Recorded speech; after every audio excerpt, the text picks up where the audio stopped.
गरीब राजा। एक राज्य में एक गरीब राजा रहता था। पड़ोसी राज्य से युद्ध के बाद उसका राजसी खजाना खाली हो चुका था। धन संपत्ति के नाम पर उसके पास कुछ शेष नहीं था, मगर वह एक नेक दिल राजा था और प्रजा की खुशहाली के लिए कुछ भी करने को तैयार रहता था। प्रजा अपनी समस्याएं लेकर उसके पास आती, वह उन्हें ध्यान से सुनता और अपने सामर्थ्य अनुसार उनका निराकरण करने का प्रयास करता। उसके दयालु और नेक स्वभाव के कारण प्रजा उससे बहुत प्रेम करती थी, लेकिन राजा को हमेशा इस बात का दुख रहता था कि धन की कमी के कारण वह अपनी प्रजा के लिए ज़्यादा कुछ नहीं कर पाता। एक दिन उसके राज्य में एक साधु आया।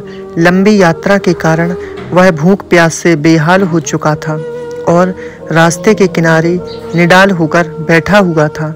उसी समय राजा रोज की तरह प्रजा की स्थिति जानने के लिए भ्रमण पर निकला।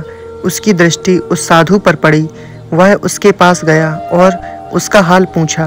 साधु ने कहा कि उसे जोरों की भूख लगी है। राजा उसे अपने महल ले गया और उसे भोजन करवाया।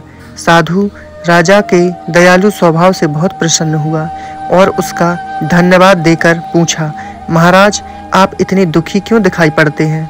राजा ने उसे बताया कि वह अपनी प्रजा की खुशहाली के लिए बहुत कुछ करना चाहता है, किंतु उसके पास धन नहीं है, इसलिए वह दुखी रहता है।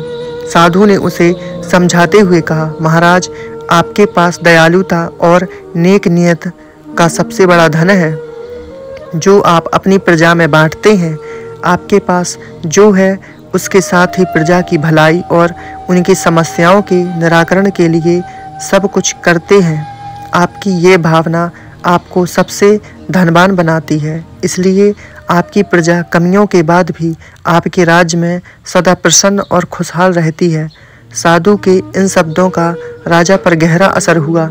उसने तय किया कि वह जिस हाल में है उसी में खुश रहेगा और उसी हाल में रहकर अपनी प्रजा के साथ खुश रहेगा।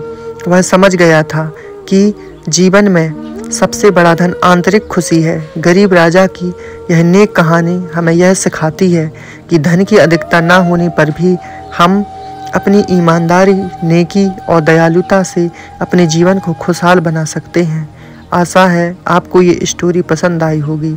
ऐसी ही कहानियाँ पढ़ने के लिए हमें आप अपने चैनल को सब्सक्राइब अवश्य करें। धन्यवाद दोस्तों।